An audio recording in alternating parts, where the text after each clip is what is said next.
Hello and welcome to the very first episode of me and my nerdy friend on Galactic Geeks. I am Geeke or EJ or Enrique, doesn't really matter what you call me. And here with me is my friend Alexis. Alexis, aka Mr. Holocron, The Holocron. aka Lex287, my gaming alias, You gonna throw all the social media? everything. All the social media. Throw your Twitter out there, bro. Everyone's gonna Twitter, that's /Hank287, Facebook.com, Alexis Adamus, and you guys are listening to the Galactic Geeks podcast, where we talk all things nerdy, all things geeky, Marvel, Star Wars, movies, and everything in between. There you go. All right, so I guess for the first episode, we decided we're gonna talk about I guess the Star Wars run comic, the Yes. Darth Vader, which Yes. I caught up on last night, reading 1 through 4. Yeah. I believe you. I also did. I also read it last night too. Okay, For so preparation. real people will tell you who's the artist and who's the writer, but I don't know either right now because we have not done Real proper research. comic book guys will tell you that Real, information. I mean, I'm a real comic book guy. I just haven't really. Just giving our opinion on it. Yeah, exactly. Oh, let me lower it a little. Boop, boop, boop. All right. But it opens up right after Darth Vader is born, created. And I gotta say, the first 3 panels, when not panels, pages, when Palpatine's like, I know you're like emotional, but if you ever fucking use the Force on me again, I will fucking cut you down. And that was a great way to kind of show like the backstory, right? Mhm. Show what really didn't make it to Episode 3, Revenge of the Sith, Star Wars, and it's really how they should have portrayed it. You know, like him lashing out and anything and Yeah. everything. Just not cutting away at the no. Yeah. Like I ate the last pudding. No. It's like you want to really mirror the original trilogy that bad. But yeah, I mean that's what it's all about. That's really what the prequel trilogy is all about.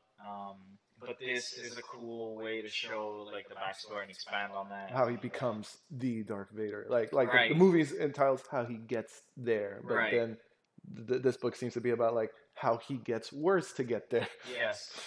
I mean, he freshly knew he doesn't have his red lightsaber yet, and that's what most of that, at least as of right now, The lore as of in this recording- arc. Yeah. Yeah, well, as of this, I was gonna say this recording, comic issue number 5 of Vader hasn't come out yet, No. so we've only seen 1 through 4, and the majority of that arc is Palpatine telling him, hey, go get this lightsaber from this Jedi who's been completely disconnected from the Jedi Order that we see in the prequels. Yeah, what do they call the Brafsha? The Barashra. The Barasha. So basically, this Jedi master in Phila, he's hiding out on the. What was that? Thank God he knew how to pronounce it. I was like, this is why I got him here. Pronounce all the Star Wars names. I'm just like reading with like slow tendencies. Well, with a couple of apostrophes in there, Yeah. and a master before or after. But yeah, basically, this Jedi takes the Barashra vow, which is basically like a penance. He exiles himself, and he's not connected to anything of the Jedi Order. He doesn't take commands from them. He doesn't, recruit more Jedi. So he's basically just super disconnected. And it was a great way to introduce that, especially post Revenge of the Sith. Yeah, because like I like Star Wars, but not as hardcore as my friend here. I'm just like the movie guys, and now I'm watching the comics. Yeah. But I really enjoy like right off the bat where like Laura's like, hey, you need your red lightsaber. By the way, you want to know how you get your red lightsaber? You bleed your fucking hatred into it. Yes, And I'm like, yes. Jesus, I thought it was just a Right. red crystal. Right. But Well, and that's the interesting thing is a lot of fans, and I don't know how many of you out there agree, but that the whole Sith red crystals are basically corrupted kyber crystals, whereas opposed to the old canon, they were just synthetic. So since the Sith don't have access to the Jedi temples. the Jedi sacred spots on Ilum where they do get these crystals, since the Sith don't have access to it, they have to create it. So before this whole crystal bleeding, they were just synthetic crystals. So I like it. I mean, it's just adding a little bit more to the lore. But a lot of people out there don't like it. So When we got to the part where the Master threw, yeah, okay, so Darth Vader lands on the planet. right, So, well, first he killed a bunch of people because they stole his ship.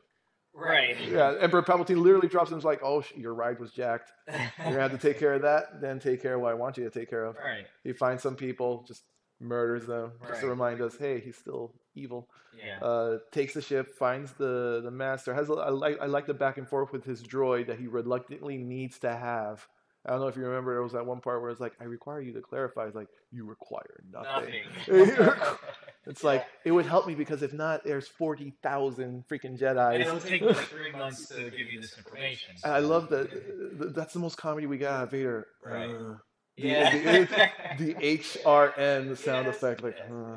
that's it. That's the most joy we get out of Yeah. his character. And it's cool how like you were saying, Palpatine was like, okay, you're gonna find another ship, you gotta do this, you gotta do that, and it's like just adding to the depth of their relationship, because we see in the original trilogy it's just Vader and his master, and you start to see that Vader really has a lot of kind of this trust and hatred for Palpatine, his master. So then he sends them to that planet, but before he gets to the planet, he has to first, of course, find out where this planet is, and he goes to this.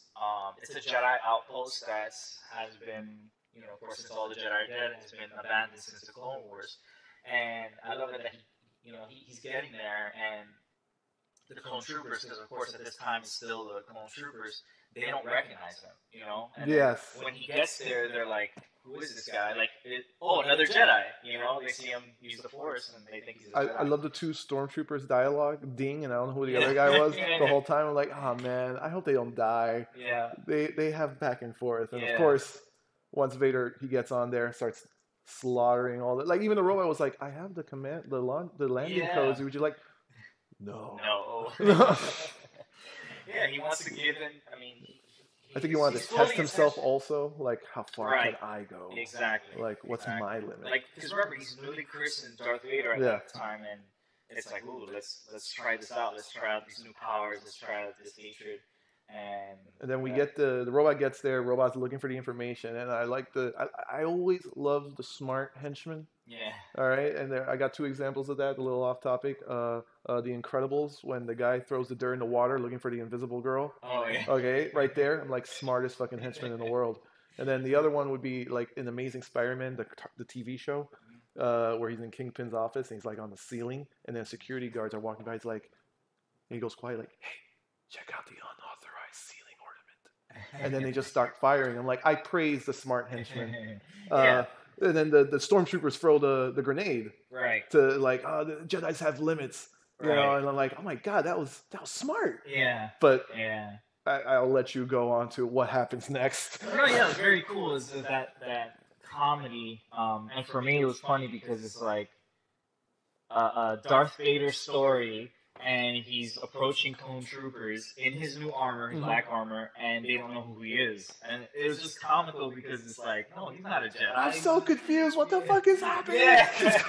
He's got no saber, but he's fucking murdering us. Yeah. And then he force grabs a saber off the wall because, of course, again, it's a Jedi outpost, and they have all these robes and all these holocrons and all these sabers around. So he grabs this green saber, and personal favorite of mine, my favorite blade color. But he grabs it off the wall and he just continues to slaughter everybody. Then the droid ends up getting the information and they end up leaving. But it was a great little second issue there. In each panel, when he was force holding that grenade that they threw, and then like it just starts exploding a little bit more, and then the stormtroopers are like, "Oh, see, Jedi's have limits," and it's like he's made a mistake. Right. And then he just starts, choking him. It's like, "I'm not a Jedi." Yeah. No, and I have no limits. I have no limits. I have no I'm limits. no Jedi, and I have no limits. And I'm like, "Oh no, Ding, no!" Why, Ding? Why didn't you just leave? They really wanted to be the red. They were talking about like, oh man, Yeah, maybe they were talking about how they want to be the red helmets next to Palpatine himself. yeah, that they want to gain favor with this mission to serve Palpatine at his right hand, but of course, alas, Yeah, no, they didn't. that did not work. Then he leaves. I think he pretty much goes straight to the planet. Right, and then the next issue, I believe number 3, is that he gets to the planet, which it's like Abeldoon, or something like that. Something with Somebody A's can and look it up. B's. Something whose A's and B's are in that name. Yeah, That's what I'm getting from what you're saying. You know, again, 2 apostrophes, 3 O's. There's a lot of AL. apostrophes Yeah, in you these know. planets' names. Yeah, he gets to the planet. We find the Jedi. He's like meditating. Right, and there's no I gotta say, searching for him. he looked Like like as soon as he gets to the planet, the next panel is him, very cool, by the way, like floating in the air, meditating. Mhm. You know, and it turns out he's constructing Padawan traps, Mhm. which I'm not sure exactly, you know, because it hasn't been in anywhere else in the lore, so that must be something new. Something training wise Yeah. that we haven't really gotten to touch up Right. on. Because we never really in the visuals, like I said, I only know the movies. We never really saw anything that involved straight up Padawan training. Because then when we follow Anakin, he's already kid straight to teenager. We don't know what Right. happened in between. Right. And the Clone Wars cartoons deals with between 2 and 3. So we don't really Yeah. see anything that happens with little kid Anakin to up to teenager Anakin or what that training entailed. Well, actually, Visually, at least. well, that's what I was gonna say. They have comics now. The Obi-Wan and Anakin series Mhm. takes place between Star Wars Episode 1 and Star Wars Episode 2, which is that transition from youngling to Padawan, and it's actually pretty good. If you want to know more about, you know, Anakin's training and their relationship before the Clone Wars start, Obi-Wan and Anakin, highly recommended. All right, and then I gotta say the guy, the Jedi. When I looked at him, I'm like, why does he look like the Hulk stopped halfway? Yeah, I don't know if you got that feel, but now that I said it, does it look like it? Yeah, so Master Villa is basically this buff, you know, old guy, you know, long gray hair, tied up in 2 buns, which is, I'm sure, a play off of Rey from Force Awakens with her 3 buns. Oh, I didn't think about that. So, and I just assumed that was just Jedi's hair, you know. Yeah, well, yeah, you don't really see anyone else. Because nobody else was rocking Anakin's hair in episode 2, the buzz cut with the ponytail. No, I'm like, well, who does that? Well, all the Padawans do. All the Padawans. Oh yeah, that's right. Didn't that little boy that he slaughtered say that? Like have the same haircut? Like Master Anakin. I think he had the same hair, but I might be wrong. Yeah, so you basically, with the Padawan haircut, you kind of have a buzz cut, as you say, but then they leave one lock of hair that they don't cut throughout their entire training. And then once they become nice, they cut it off with the lightsaber that they construct. Did we see Anakin do that in the movie? No, that was more in Clone Wars. Clone Wars. The Jenny Tartakovsky. Oh, those I like. Those are like short and sweet. Yeah. Oh wait, we're getting off topic again. We keep doing that. All right, so we meet the Jedi, and then we see Darth Vader. Okay, we meet the Jedi. He's got his own little sarcastic robot. Well, not sarcastic robot. His robot's hardcore into the Jedi ways, almost verbally more than it seems like the Master himself is. Right. Which well, I mean, he says that he's like, I've been training Jedi here for centuries. I don't know if you use the word centuries or eons, but either way. Yeah. And then when we get Vader approaching, I like the little droid he's got with him. He's like, we have an incoming. It's like missiles. Like no. Yeah, no. Art. Yes. And it's like it's actually those Padawan traps that we see him constructing when we first see him.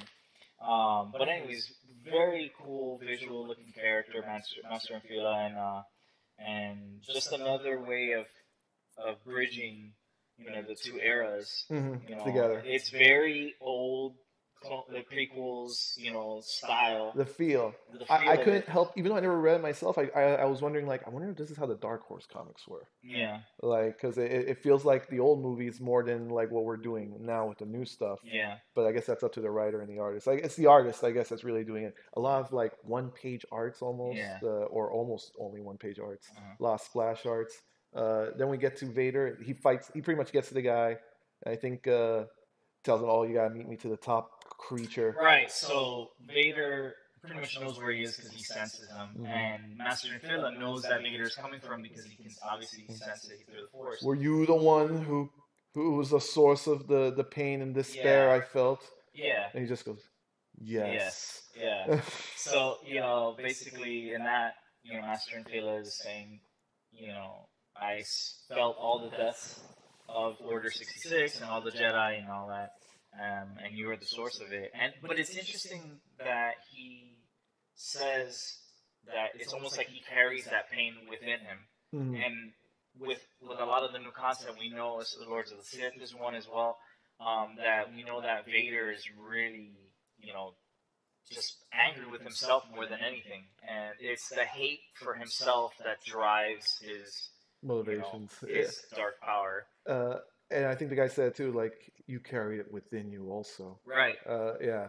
And then Vader makes it to the top. The guy's like, turn off the traps. There's no point. Right. There's no point. He's gonna get here. He'll get here. He'll get here sooner. Like, Right. I know. He's like, I know. And they have almost a pretty quick fight. Yeah. And he just tosses his ass over to Summit, the master, to Darth Vader, and he breaks him apart. Just assumes he's dead, which is like the #1 rule about throwing people over cliffs that have supernatural powers. You don't just assume that they're dead. Except this part. This time it was the villain who was being casted out, and the good guy being egotistical and stuff like that. So before that, Vader threw the robot over too. Right. Then the master threw him over, and then the robot's there talking crap, and then he's like, and just rips the robot apart to like fix himself. Right. Which, sure. But I guess because Darth Vader is a master engineer, and also that we see as a child, right. So he could do that. I don't know if is every Jedi a master engineer on top of that, because or is it just the Skywalkers? Because they all seem to be. Anakin. Remember, before anything, he was a kid who used to build robots. He built C-3PO, and he was a good pod racer, and he was into that. So we know that he was good with tinkering with things. And I also know we see that with Luke too, because I think he like fixes and touches up, repairs R2D2 and C-3PO on occasion. I think at least the first time they met. Luke didn't have that engineering skill as much as Anakin did. They made it a point to say, no, look, he is good with this stuff. He built C-3PO. He can fix the pod racer up, So not so much with Luke, but for sure, natural pilots. Yeah, that seems to be the case. And I want to say Leia has had a moment to shine. I guess with the land speeder, she was a better pilot in that scenario. She didn't die. But then we're judging against stormtroopers. So that's the thing. With the other Skywalkers are like scout troopers. Scout troopers. Excuse me. For some reason, the ones in the Force have to look different. I don't know why, but it was the third movie at this I guess it was like, you know what? Let's make that helmet a little flashier. Okay, so then Darth Vader rips apart the robot, fixes the robot. Then the master decides to like go kill his master because he comes to the. I guess he comes to the conclusion. So when they're talking, Master Infila realizes that he knows the Sith, he knows the teachings probably from the Jedi, so he knows there's always two, a master and apprentice. So even if Vader's the master or the apprentice, there's still another one out there. Mm-hmm. So the rule of two. Yeah, the rule two. See, I know things. A master to embody the power and an apprentice to crave it. But their fight. So everybody's thinking like, oh, how could Vader? Like, no way, Vader couldn't lose. He's the best. Keep in mind that at this time, Vader didn't have his lightsaber. That's the whole reason he's there, to take the lightsaber of Master Infila. So he uses the robot that you mentioned earlier. He uses his vibroblade. Not as big as the vibroblades in KOTOR, but it's like a kind of a smaller one. So that's what he was defending himself with when Master Infila was fighting him. But so he basically doesn't wound him too crazy because he hadn't. The robotic leg was the one that got screwed up. It seems that he fixed up with the robot. Right. But he knew that was a robotic leg because it was showing. Because I guess one of the trials before, when he got to Master Infila, the giant birds that were like. Right, it was these giant birds that came out of nowhere and started attacking him, and so then it ripped off some of the shows. Yeah, so so Master Infila knew that he's like, all right, this guy's not 100% human. So he forced, pretty much crushed his leg, and then with that, one of the final blows throws him Mm. over. Which, by the way, was kind of funny with the internet reactions. People were saying, "Oh, I guess Vader always loses the high ground," whatever. That's Uh, that final shot of yeah. issue 3 when he's on the floor is I just got some like. contentions with Kenobi on that shit. He had the low ground in Phantom Menace, but he still did it, and he persevered. And that's the subject of another meme as well. A Like meme for every joke. I know, right? Like I've got the high ground. It's like, well, okay. That usually applies to like gunfire. I'm pretty sure, not like swords, but well, lightsabers. Excuse me. Laser swords, get it right. Oh no. We catch up to the master, and then the master's like at the city, at the planet. Right. Everyone's So happy to see issue him. number 4, when Master Infila thinks that he killed Vader, then he then says, "Okay, I'm gonna go find the Master now and wipe out the darkness from." Is my galaxy." saw fighter ready? I'm like, no. Yeah. No. Yeah. We see it. It's not even painted. Yeah.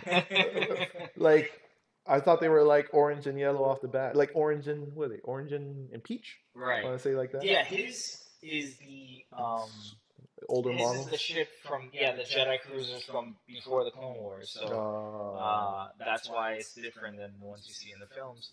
And yeah, so he basically loses the garage that the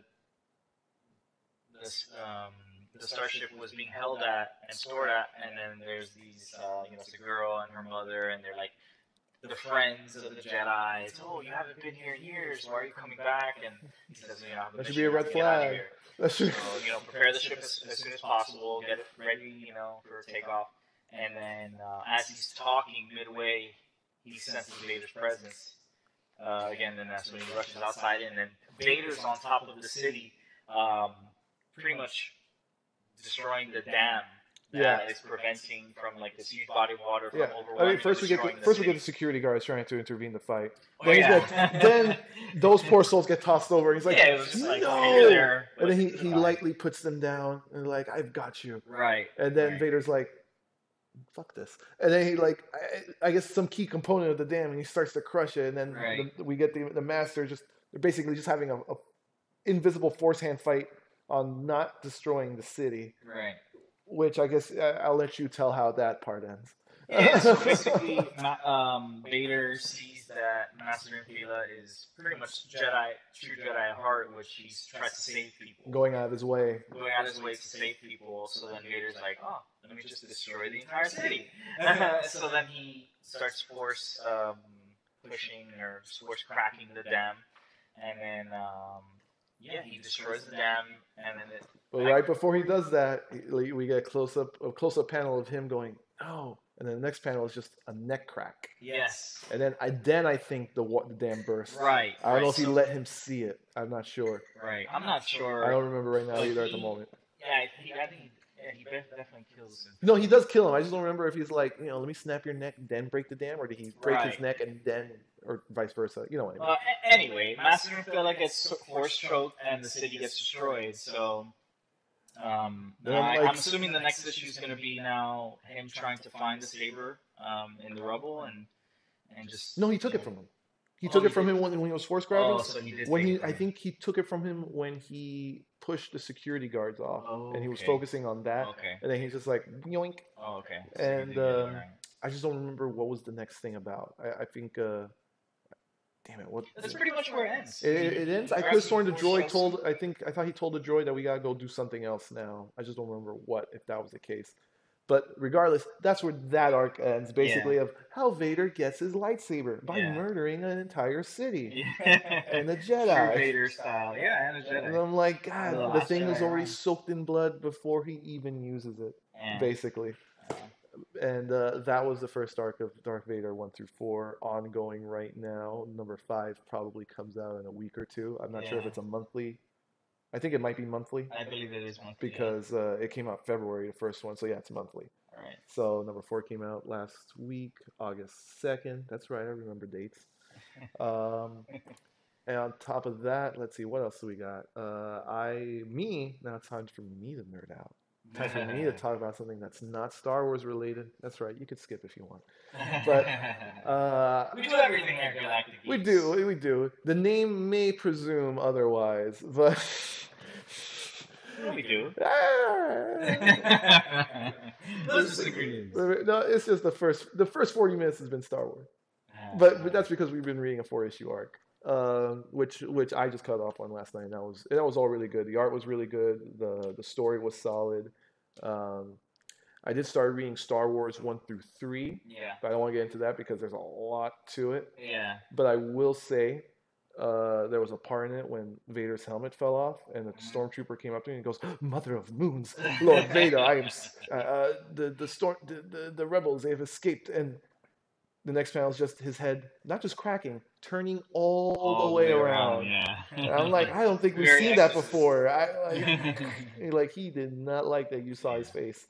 But yeah, the Marvel Star Wars, I think they're doing a great job with obviously it's a reboot because Star Wars #1 originally came out in '77, so the comics as well as the movie. But this reboot, I'm liking it. I'm liking how they're showing what happened here, and what happened between A New Hope and Empire Strikes Back, and all this little side stories. Yeah, because each movie starts, it's pretty much a few years in between them. Yeah, it's right? 3 years after. Yeah, in each one. Well, A New Hope was let's say year 1, and then Empire Strikes Back was 3 years later. And then the distance between. And then Return of Jedi was a year after that. Oh, okay. So the entire original trilogy takes place within 4 years. So it's 4 years' time. Yeah, and when you're fighting a war in space, you can do a lot. I mean, you lose track of time. Yeah, of course.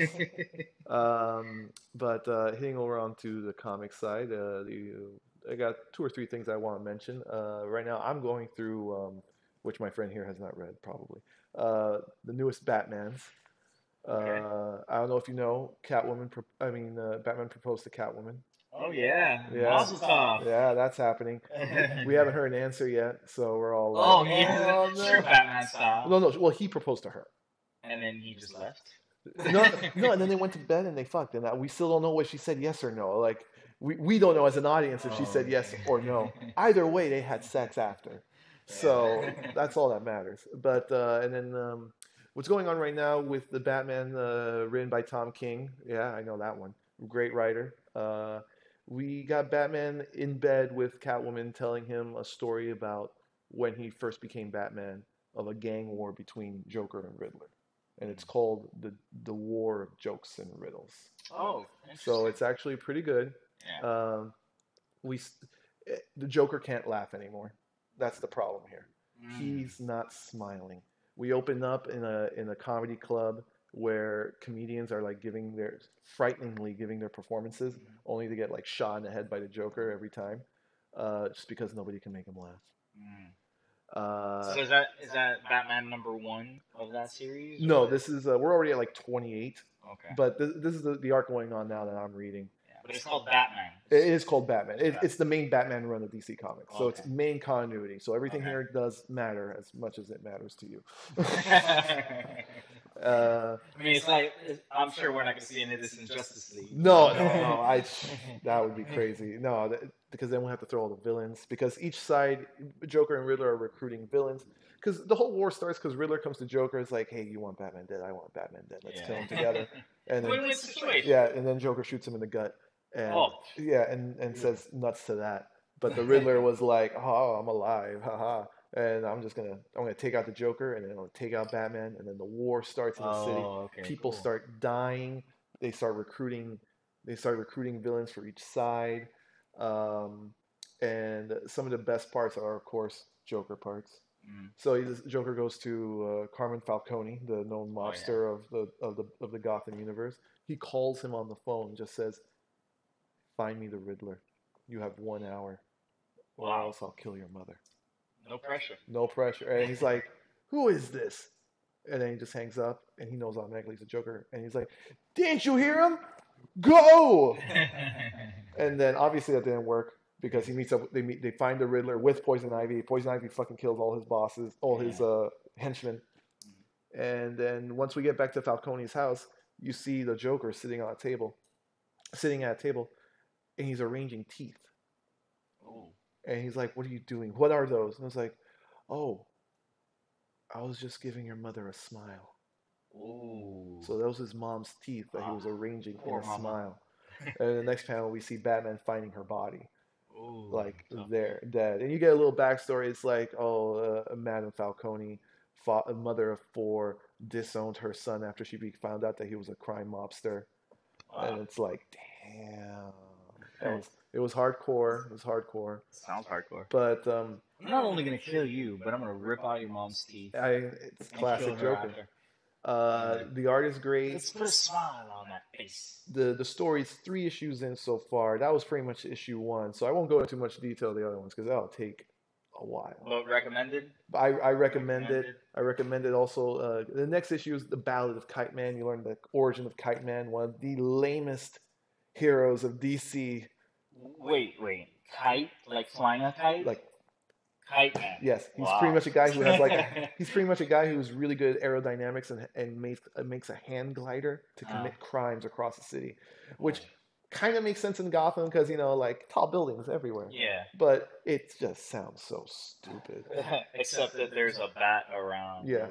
I mean, to go into it quickly, then, since I'm already talking about it, he's a guy who once helped the Joker build his Joker mobile, and then the Joker needs his help again with the war. But then Batman goes to him. He's like, when he comes to you, you come to me. And then Riddler goes to him. It's like, when Batman and Joker go to you, you come to me. And then Joker tells him, when Joker and Riddler go to you, you go to me. So a clusterfuck happens. He doesn't know who to go to. Yeah. And by the way, the guy's name is Charlie Brown. Oh, interesting. So then when please tell me he has a yellow shirt with a black. No, but they do make Charlie Brown references. Oh, yeah. Like when the clusterfuck happens because of that, you see the Joker like grabbing the guy by his shirt collar and like just walking away from the mayhem and just says, "Good grief." And then you just see the Joker and him sitting on a couch like this. And then the guy just breaks down. It's like, "Oh man, I told Batman and I told Riddler and I told you." And then Joker's just like, "That's almost funny." But then the Riddler gets pissed, so he tells him a riddle. It's like, I fly and dangle in the sky, but I have like a string as like a puppet. What am I? A kite. Right. And then we cut to his son that was playing with a kite. There was poison on the string, so the Riddler killed his son. Dang. So then Kite Man's like, then he becomes Kite Man. Oh, okay. He gets pissed. He makes a kite thing. Yeah, and he joins Joker's side, knocks on Joker's door, and he's like, "What is this?" It's like, "I'm Kite Man." And Joker just goes, "Really?" Wow, if the Joker has to tell you really, then... Well, he can't laugh. He nothing he finds funny anymore, so it's somehow funnier that way. Oh, okay, right. But that's it right now for Batman jokes and the war of jokes and riddles. They do ask a good question. What's the difference between a joke and a riddle? I don't know why. I don't. They didn't say. That's like the question. Oh, that's the riddle. Because I mean, they're almost similar in a way if you think about it. A joke and a riddle. Well, okay. A joke is designed to make you laugh, and a riddle's designed to make you think. Think, but it's clever. So you get a little ha-ha. But it's not funny. No, it's true. It's true. It's not like laugh out loud. Be like, oh yeah, that was a good riddle. Yeah, I guess it depends on the context of the riddle. Context. I did share one comic with my friend right here. I told him that I was reading Nick Fury #5. I don't know if did you skim through it or like? All right, but it was pretty good work. Quick story. It's just a training thing. Nick Fury thinks he's on vacation. Everybody tells him he's on vacation. He's not on vacation. He was sent to a town that everyone is an assassin. Okay. So he's got his mission so he could be tested because it's Nick Fury Jr. Excuse me. Nick Fury's son. So it's Nick Fury's son. Yeah. Because in the Marvel universe, Nick Fury's white. Oh, right. But he has a black son that looks just like Samuel L. Jackson because the movies rule everything. Oh, I guess he likes him. Yeah, I don't know who I don't know who the mom is because I didn't read it. But I just read that story because it was nice standalone. The artwork was it pops. He just murders everyone in town, and everyone in town has a fake job, straight from the watch merchant, from the guy who pumps the gas. And I'll just run it short. It was a spectacle. So Nick Fury #1. I read #5. Okay, But that's the series, right? Nick It is. It Fury. is an ongoing series right now because the rest of the Marvel universe is going through Secret Empire, Oh, okay. which I don't know if you've heard. Captain Oh, America. elaborate. What's Secret Empire? Well, Secret Empire is where we find out that Captain America has been Hydra this whole time. Ooh, yeah, I heard about that. Yeah, but that's That's because the Red Skull took the Cosmic Cube, rewrote reality, yeah. and made that happen. Mm, So now you got Captain America. He's the head of Hydra. He's taken over America, most of Europe. He's had a bad guy put an interdimensional magic bubble over Manhattan to trap a lot of the heroes that they can't get out of. oh, I feel like that's never been done before.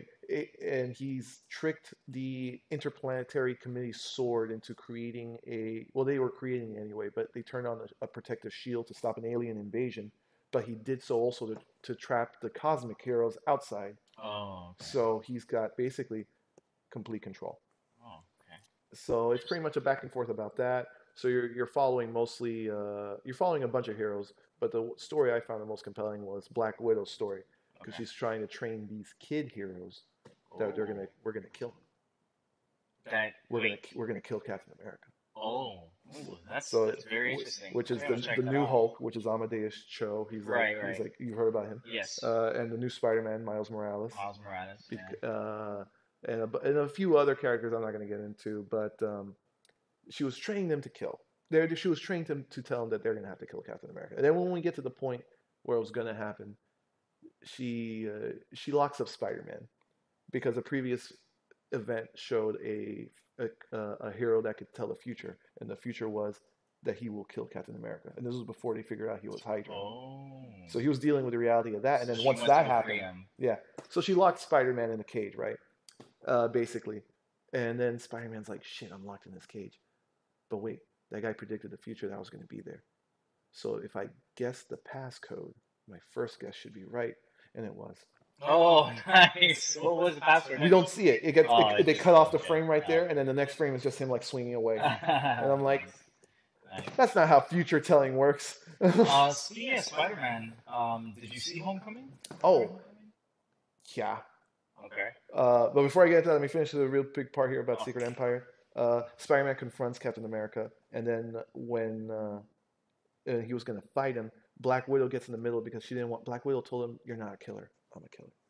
So she was going to do it, but then he intervened, and right when she got in the middle of it, Captain America was punching his shield to hit Spider-Man, but he indirectly hits Black Widow's neck, Ooh. cracking her neck, Oh. dead instantly. Ouch. Jack read that. He was like, "Oh no!" Dang. Like it was So- depressing, and that's pretty much where we left off at now. Wow. That's Yeah. Oh, but then that's a good Spider-Man cliffhanger. punched through his shield, broke his shield. Yeah, it's not his vibranium shield. Oh, okay. It's a different shield That's what I was because the Falcon has his shield because he's the Oh, new 'cause Captain he's the America. new Captain America. But yeah, right. but that was the end point there. I'm gonna leave it off there because I read it a few whiles ago. Empire. Secret Empire number 6. Recommended. I recommend it. But yeah, let's get to Homecoming. Spider-Man Homecoming. Did you see it? I saw it. How'd you feel? I liked it. I mean, I'm stating the obvious here, but it's just drenched in like Avengers, like just drenched all over. And Tony Stark. yes, Tony Stark being in there, the opening, one of The flashback of Civil War, the Right. little Peter Parker film, which I liked. I liked Right. that because it was a quick way of saying, hey, this applied Yeah, here. like I'm saying like I don't like it, but it's just I just don't know how to feel about it because like it just. I mean, it definitely, obviously, feels like the MCU Spider-Man, like it exists in the same universe. Obviously they're trying to lead up to Infinity War, but I don't know. I think he isn't maybe physically and all that. He's a good Peter Parker, but to me, he really wasn't like probably the best Peter Parker.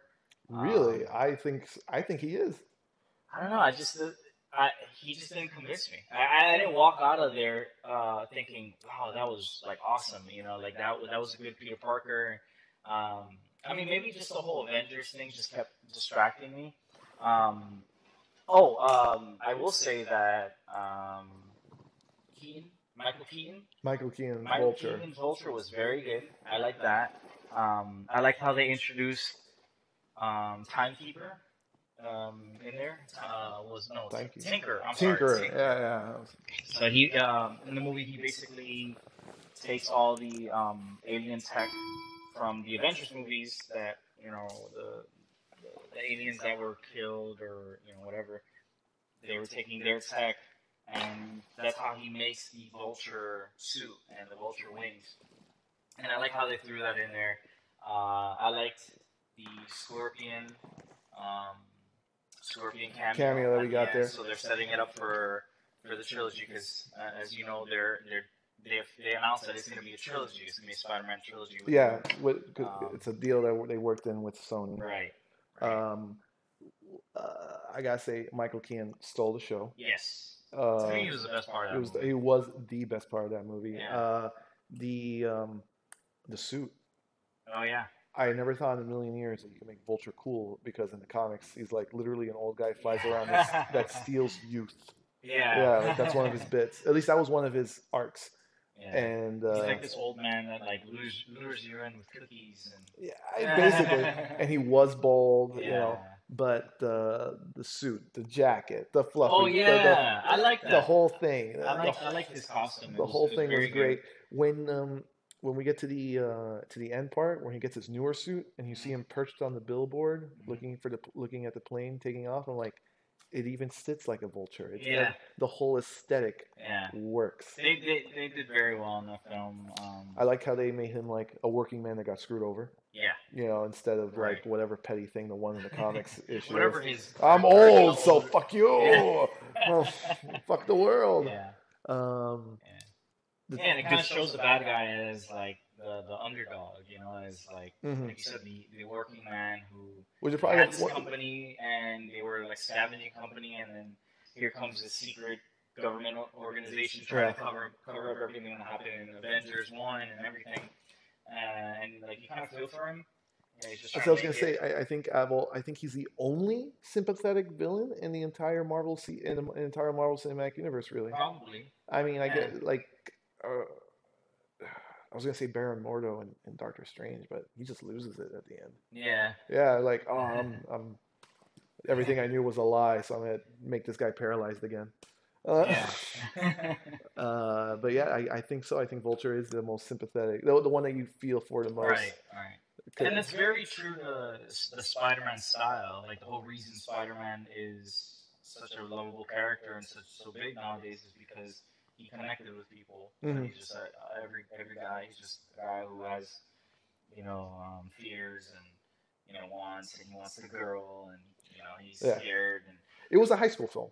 Yeah, it was straight up a high school film. It was a coming of age movie. The sidekick was Ned. Ned was his name. Ned Leeds. Awesome. I like the Star Wars reference. Of course, because it's Marvel, so it's cool, Marvel Disney, so we're gonna get all the Star Wars references. Him wearing the Iron Man mask.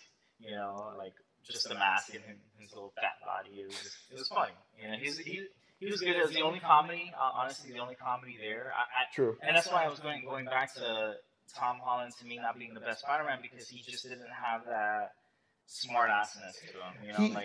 He had quips, but he was more reactionary. Right. To like his situation, like especially with the whole scene with his AI. Yeah. I love that. Like taser webs. Like, no, not taser webs. It's like activating kill mode. It's like, no. I don't want to kill anybody. I gotta say, Peter, it seems like you're not really fully aware of your suit's capabilities. And I don't know if you know, but that voice was Jennifer Connelly. Oh, no way. Yeah, that was Jennifer Connelly doing the AI of his suit. Some people don't like it. I liked it because it gives him a reason to just talk out loud without looking crazy. So that way we don't get the freaking inner monologue. I'd rather have the outer monologue.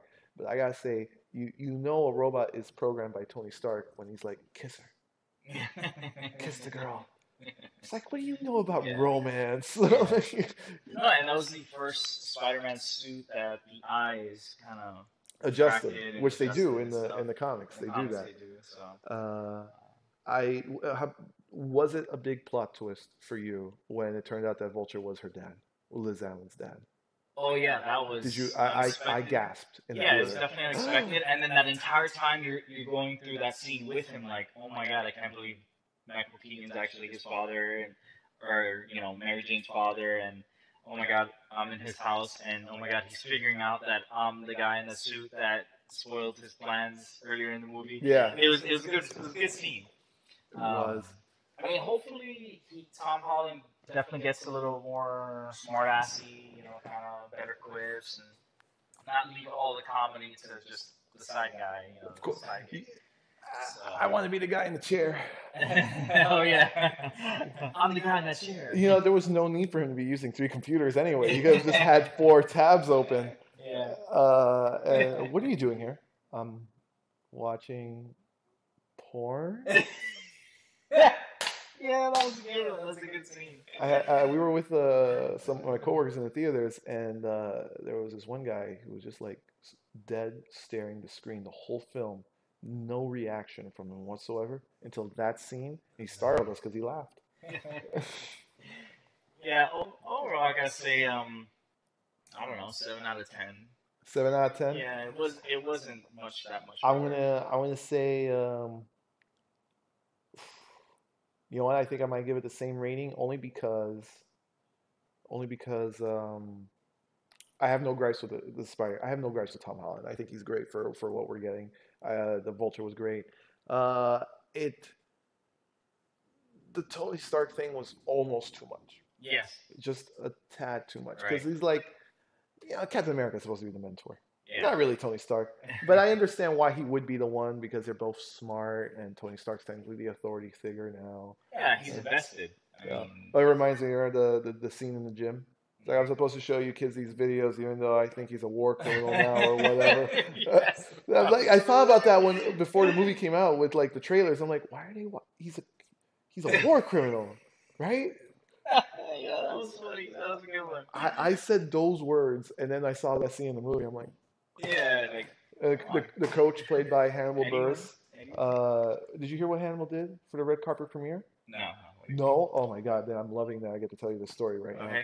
So apparently Hannibal could not make it to the red carpet premiere, so he Twitter advertised for a lookalike to go to the red carpet It was for him. for him, and he did. The guy barely looks anything like him, and then the woman for the Marvel live streamcast interviewed him, thinking that was really him Oh my the whole God. time, and I'm just looking at this, and I'm like, oh my God, That's genius. it was. The biggest troll. It was. Of the night. And I'm like, does she not know what Hannibal Buress looks like, or is she a racist? That's the only question ringing through my head right now. That was it. Yeah. And we got, let's see, the final fight scene also was, it was good. Maybe I just wanted more. Yeah. But at the end of the day, that's why I give it a 7 out of 10, because I wanted more. I expected more, Yeah. but I don't hate what I got. Yeah. So it's more about my expectations than with any actual faults of the Yeah, film. I think for me it was opposite. I think Really? I expected it to be better than it was, and I kind of walked out of there thinking, I gotta say, Melissa Tomei was great. Yeah. No, I can't tell if that's a good or bad thing. Is that good? Go Great. ahead, just say it. I thought she was. I thought she was good. I thought she was a fun take on Aunt May because I am kind of tired of I'm the little old lady that needs help every 15 She's seconds. supposed to be old. It's. But I guess that's what we get with a really young Peter too. So then Yeah. she'll grow older. She's like 51. The actress? The actress. Oh, okay. Yeah, So I mean, she's kinda- I'm pretty sure that's probably what Aunt May in the comics in the 60s. She was probably like in her late 60s. Because remember, people look younger as we get forward with time. So yeah. that's why I wasn't having a problem Yeah. with I it. guess we're just breaking expectations. Yeah. Spider-Man's now, mixed Latino and black and. Well, I mean, he shares the universe with. Did you notice the tidbit mentioning Miles Morales, that Spider-Man? No, which part? I'm sorry. When he goes to to scare, interrogate. Spoiler alert, by the way. Oh, Yeah, it's way too late. The but- movie's been out for weeks. Yeah. Oh yeah. It's okay. When he goes out to interrogate Donald Glover's character, Mhm. the Prowler, Mhm. that character that he's playing is Miles Morales' uncle. Oh. That's why when he interrogating him, he's like, "You're the Prowler." Like, yeah, that's his villain name. He's just a straight up thief. And then when he's asking him for them help, he tells him, "Yeah, I'll help you look for those weapons because I got a nephew that grows up in this city too." And he Mm, name dropped Miles. wow. And if you notice, the license plate on this car says USMC 01. I forget the exact acronym because it Mhm. stands for Ultimate Spider-Man Comics #1. Oh, So right very there, nice. yeah, Very because they nice. wanted Donald Glover to be Miles Morales a few years ago, but now Yeah, he's too old. right. So It's even not though he doesn't, 16 anymore. no, well, I mean, he's not even as okay. Yeah, movie 16, real life early 20s. We all know how it goes. Yeah. You ever watch a horror film now from like our teenage years and like no one here is below 21. No, Yeah. Jennifer Love Hewitt is not 16. Yeah. um, but we got that and that. So that was the first official Galactic Geeks movie rating. Movie rating, woo, thumbs up. Boom, we just touched thumbs.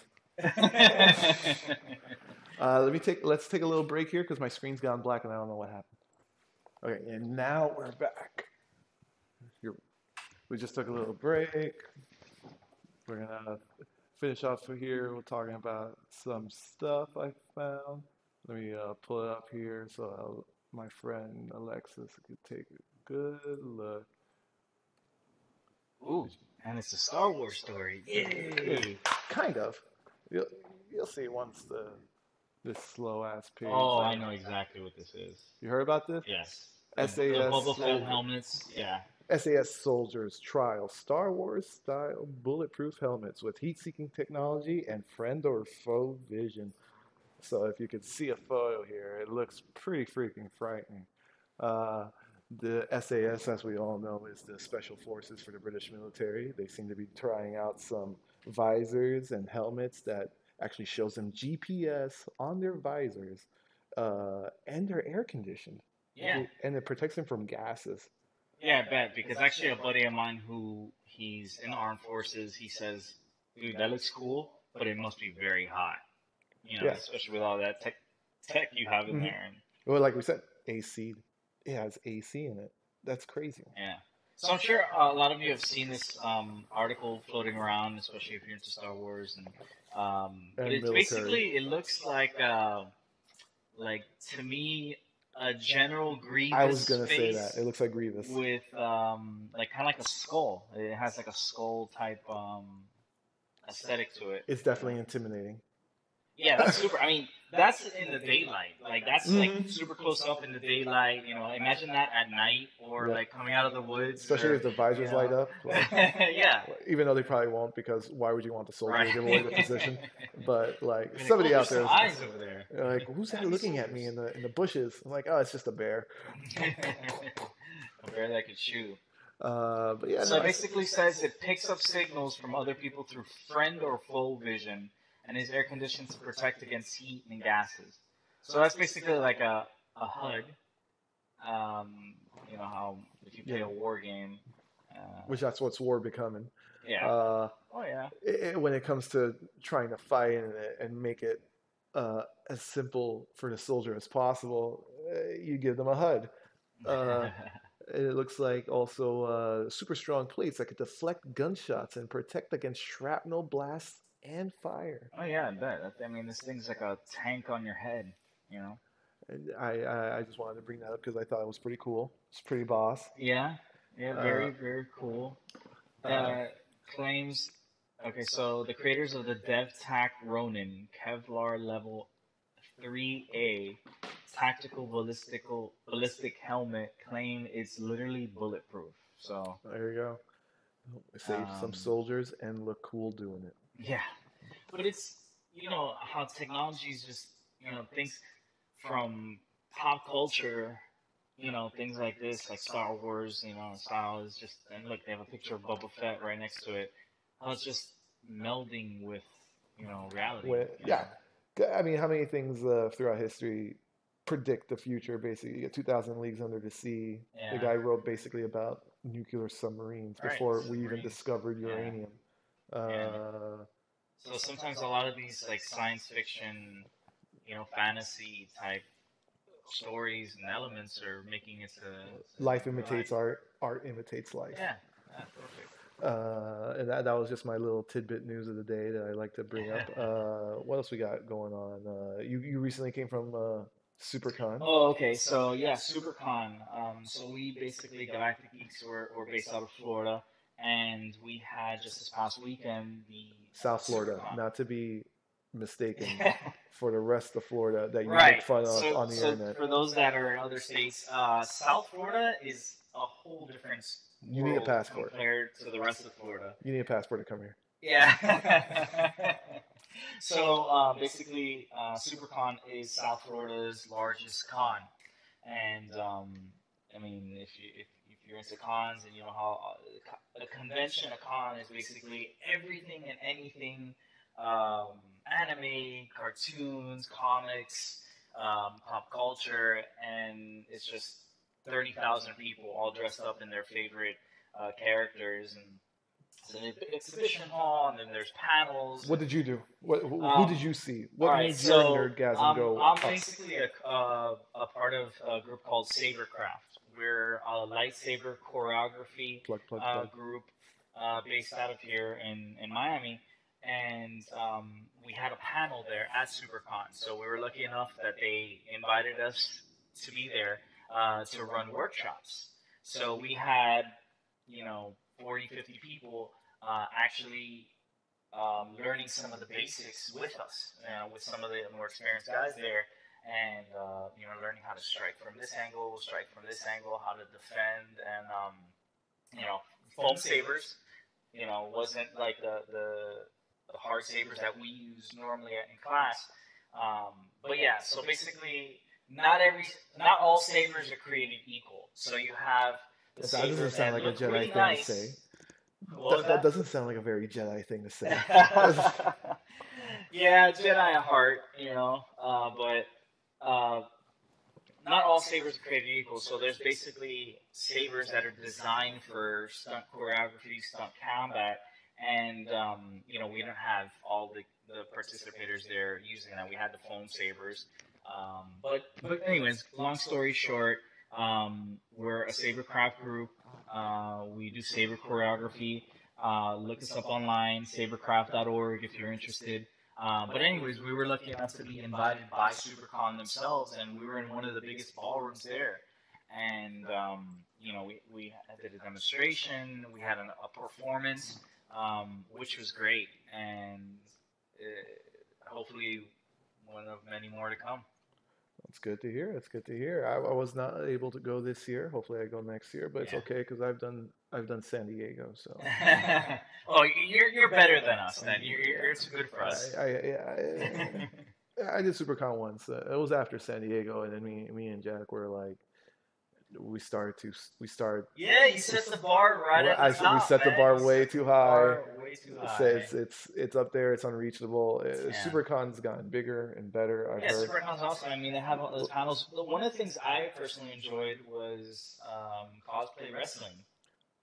Yes, that's the That's thing. exactly what it sounds like. That is the thing. There's actually the league that was there was the Florida Cosplay Wrestling Federation or something along those lines. And yeah, it was you straight up had Hercule from Dragon Ball Z fighting Deadpool. And then you had Skeletor and his maiden, or I don't know for her name, against who was it? It was against Mario. I think it was like a 2-on-1 match. It's so weird. Yeah, and you had It's cool. Rey from The Force Awakens against Bane from Batman, and you just had these crazy matchups, and it was awesome. I enjoyed it so much. When I saw that it was on the schedule, I was like, I go to my girlfriend. We gotta see this. We gotta see this.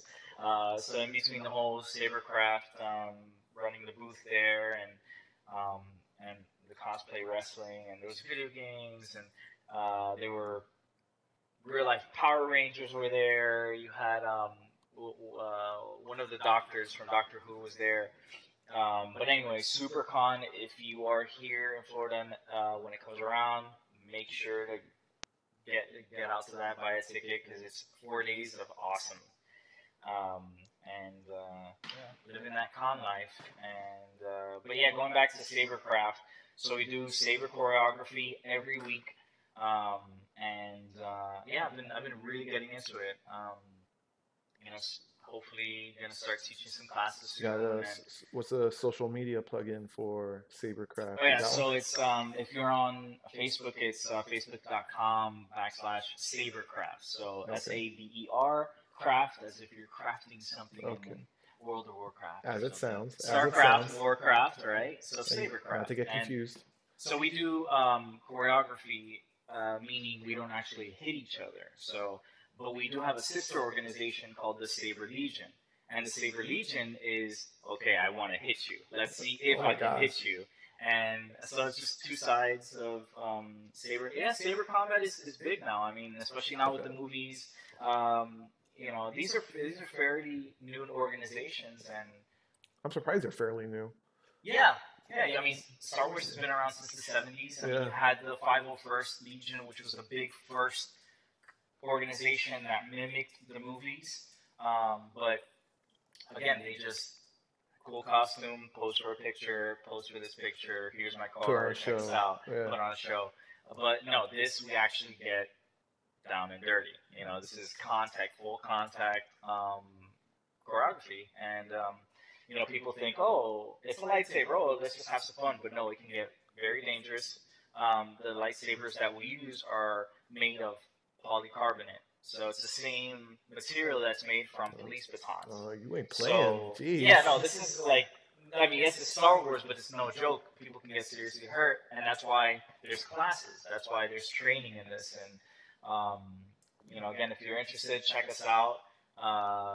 Send us your pictures of your lightsabers, and we'll take it from there. All right. They only have a Facebook. Oh yeah, so Facebook we're SaberCraft on Facebook. On Instagram we're SaberCraft _official. But the site that you want to go that has all this information is sabercraft.org. So again, that's SaberCraft.org, and check us out. All right. All right. Well, we got the plug. We got the guy right in there. Huh? The lights are on. Let's see. This is the part where we go off script because I have nothing else prepared. Well, again, we're the Galactic Geeks. Yeah. We'll be doing podcasting. This is our first attempt here. First attempt. So if you like us, we will get better at it. Yes, I promise we'll get better. And tell us what you liked about the show. Tell us what you didn't like. What topics you want us to touch up on, and just submit it in the comments below. And I don't have any social media set up for this yet, so I will tell you next episode what it's called because we're working off the cuff here. We're just two dudes. Episode 1, baby. The beginning. And it's Sunday, and we're gonna watch Game of Thrones later tonight. Yes, Game of Thrones, episode 4. Did you watch the leaked Can't one? wait. Nope, didn't watch the leaked episode. Watching it with the rest of the world. Of course, you're gonna have people that watch it. Yeah. But nope, just watching it tonight at 9 o'clock Sunday. HBO Go on my PS4. That's how I rock it. And yeah, can't wait for Game of Thrones. We should do a Game of Thrones review. A little review after over the phone. Yeah, I think we will. That sounds cool. But you know what? Let's end here before we start babbling. And till next time, this is Enrique or Kike, however you want to call it, telling you Hail Hydra, and Alexis telling you, may the force be with you.